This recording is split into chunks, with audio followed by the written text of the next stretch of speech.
um potencial de valorização de até 90%. E quando falamos de dividendos, os 4 grandes bancos brasileiros podem distribuir entre 40 e 70 bilhões de reais em 2022. Hoje eu vou falar sobre o potencial de cada um dos bancos, né? Itaú, Bradesco, Santander e Banco do Brasil na Bolsa. Esse é o tema, pessoal, mas antes de começar o vídeo, dá um like, se você não é inscrito, inscreva-se, ative as notificações e comentem. Vocês investem nas ações dos grandes bancos? Eu vou sortear esse squeeze do canal e um livro, O Investidor Inteligente. Para participar, basta comentar. O resultado sai na próxima terça-feira, 9h30 da noite, no meu Instagram, nos Stories. E vamos lá, hoje o papo aqui é sobre os grandes bancos, né? Itaú, Bradesco, Santander e Banco do Brasil. E eu vou fazer uma análise aqui mostrando qual o potencial de valorização de cada um desses bancos, né? E como eles, em conjunto, podem distribuir um valor entre 40 e 70 bi de reais em 2022 via dividendos. Mas vamos começar aqui olhando para a performance, né? 2022 tem sido um ano bem positivo para as ações dos bancos. A gente pega aqui que Bovespa subindo 7 nesse momento, acumulado desde o início do ano. Itaú 23, o Bradesco quase 9, Santander, né, que ficou para trás aí, tá caindo 2 e o Banco do Brasil 41, mas de forma geral aqui performando bem na média acima do Ibovespa. Mas o que está acontecendo, né? Quais os pontos importantes para a gente ter na cabeça nesse momento? Bom, o cenário é positivo para os bancos, porque a gente está assistindo um desemprego em baixa e a economia está retomando, né? A gente deve ter um crescimento aí próximo a 2% em 2022. E o crédito está crescendo, né? A gente está assistindo o crédito aí crescer na casa dos 15%, 16% nos últimos 12 meses. Isso está ajudando os bancos. Além disso, tem o fator Selic, né? Selic alta ajuda um repasse ou então, né, uma elevação maior dos spreads, que é a diferença entre a captação e a concessão do crédito, além de rentabilizar o próprio dinheiro, né? Então, o cenário é positivo para os bancos, né? A gente tem uma questão da inadimplência, que eu já falei aqui. Isso atrapalha, mas no net, tudo isso é bem positivo. E a gente tem assistido, né, recorrentemente um crescimento forte dos lucros e balanços saudáveis, né? Quando a gente olha aqui para o Itaú entregou pouco mais de 15 bi de lucro em 2022 já, né? É uma porrada e revisou novamente as expectativas de forma geral de crescimento, né? Chama atenção aqui, carteira de crédito, né? Total, uma expectativa de crescimento entre 15,5% e 17,5%, e também a margem financeira aqui, né? Que é de fato o resultado financeiro que ele tem com a operação de crédito, revisou com um crescimento entre 25% e 27%. Então, assim, é positivo, a gente vê isso de forma geral em todos os bancos, né? Esses dados aqui, os gráficos, eu vou deixar no meu Telegram, então se você não faz parte, aproveita para entrar lá, o link está aqui embaixo. Além disso, vou deixar também o relatório dos bancos, da Levante, o link está aqui embaixo, baixa, gratuito. Aí na sequência, né, quando a gente olha aqui para o Bradesco, né, a gente tem também uma melhora consistente quando a gente olha para o primeiro semestre de 2022, um lucro recorrente de quase 14 bi aqui, crescendo em relação ao ano passado, e da mesma forma, né, ele tem entregue resultados acima do esperado, né, quando a gente olha aqui, porque ele pensou que iria entregar em 2022, está acima, né? Pensou que ia crescer aqui a carteira de crédito entre 10 e 14, está crescendo 17,5. A margem com os clientes também, né? Estava entre 18 e 22, está acima disso, né? 22,7. Então, todo esse cenário que a gente vem falando, que a gente vem desenhando aqui no canal, está se configurando e se refletindo em resultado e na performance das ações. O Santander é o que ficou mais para trás, né? Eu já expliquei bastante, já falei sobre os resultados. Mas mesmo assim, a gente vê aqui alguma melhora, né? Quando a gente pega aqui o lucro societário, quase 8 bi no ano, né? E o Banco do Brasil, eu acho que é a grande surpresa. Comentei aqui alguns pontos, né, especificamente do Banco do Brasil. A inadimplência ali não está crescendo, é algo estranho, mas todo o resto melhorou muito. E o Banco do Brasil, com retorno sobre capital acima de 20, entregou um lucro de 14 bi em 2022, né, nesses 6 primeiros meses. E ajustou novamente, né, aqui as expectativas de crescimento. Então, o crescimento melhor para todos eles, né, carteira, margem com os clientes, o cenário é positivo para os bancos e, sem dúvida, né, você tem que estar posicionado aí. A gente tem 4 grandes bancos, né, representam aí praticamente 20% do Ibovespa, não dá para ficar fora, né, porque são ativos atrativos nesse momento.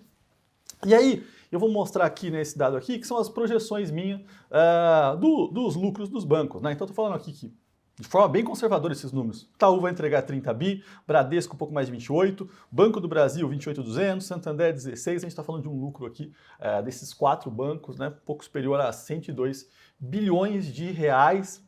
E como isso se reflete em dividendos, né? Então eu fiz aqui uma simulação, uma sensibilidade do dividend yield dos bancos em geral, né? Isso aqui, né, se a gente somar o valor monetário que eles podem distribuir, fica entre 41 bi, no caso de distribuição de 40%, né, dos lucros, e no caso mais otimista, né, 70%, eu acho que é difícil distribuir 70% esse ano, praticamente improvável, mas coloquei nessa sensibilidade, 72 bilhões. Ou seja, tem um valor relevante aqui, né? Mesmo trabalhando no pior cenário aqui, uma distribuição conjunta de 40%, é positivo, e a gente está falando aqui de um dividend yield médio acima de 6%. Em ativos que estão subindo bastante, são extremamente atrativos e estão sendo negociados bem abaixo do múltiplo histórico deles, né? E aí, qual o potencial de cada um desses ativos, né? O que eu fiz aqui de forma simples aqui para trazer para vocês é uma análise de sensibilidade de múltiplo, preço-lucro, né? É a relação entre o valor de mercado e o lucro do banco, né, estimado para 2022. Trouxe aqui, né, uma relação entre o que o banco está sendo negociado, corrente, versus uma média ou o que eu acho aqui fair, tá? O Itaú é o banco premium, sempre foi negociado com prêmio em relação a todos os outros, né? E eu coloquei aqui qual que seria o target de múltiplo preço-lucro. Para o Itaú, 12 vezes, né, para 2022. E aí fiz uma sensibilidade entre 11, 11,5, 12, 12,5 e 13, e quanto ele deveria valorizar nesses casos aqui. No modelo central, né, o Itaú teria um upside aqui de 50%, né, 50,5%. E aí, se fosse de fato negociado a 11, 38%, a 13, 63%, né, num caso mais otimista do mercado em geral. E não estou falando de múltiplos altos, estou falando aqui de média histórica, média do Ibovespa, tá? Os bancos estão, nesse momento, sendo negociados com bastante desconto em relação ao que foram no passado. Quando a gente olha para o Bradesco, né? E aí o que eu considerei para o Bradesco? Não é um múltiplo menor. Então, se o Itaú se o FER, o target é 12 para o Itaú, eu considerei 11 para o Bradesco. Por quê? Porque é um banco também bem gerido, só que não é o premium, né? O Itaú, na minha visão, tem as melhores equipes, a melhor visão, está sempre muito bem posicionado. O Bradesco segue a vanguarda do Itaú. E a gente vê isso nos resultados, né? Não acontece o tipo de erro, às vezes, de posição de book que o Bradesco faz no Itaú. Tá? Então aqui, pensando em 11 vezes, né, preço-lucro para 2022, o Bradesco deveria ter um upside aqui de 63,9% e essa sensibilidade aqui entre 49% e 78% de upside, dependendo aí do múltiplo que seria negociado, tá? Pessoal, muita gente me pergunta, né, sobre como montar uma carteira e eu gostaria de deixar aqui para vocês, dentro da Levante eu tenho um time exclusivo para fazer carteiras personalizadas, tá? Então, se você quer montar uma carteira personalizada de acordo com o teu perfil, tua visão, tuas experiências, né?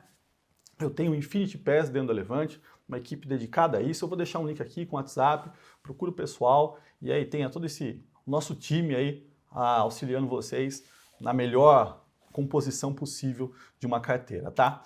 E aí, dando sequência, Santander.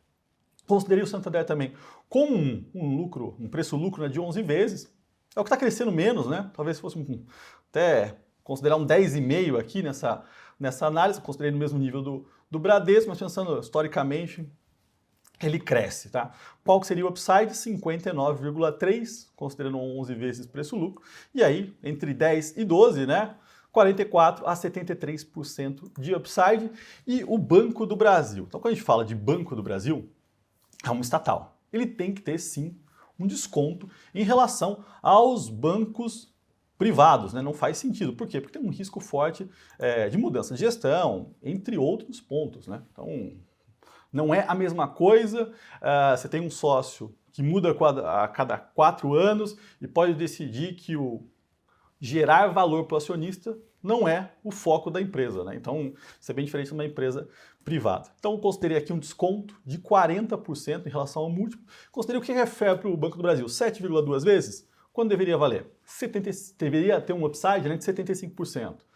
E aí a gente fez essa sensibilidade, então no caso 6,6, 60%. No caso, né, no caso extremo ali, quase 90% de upside, tá?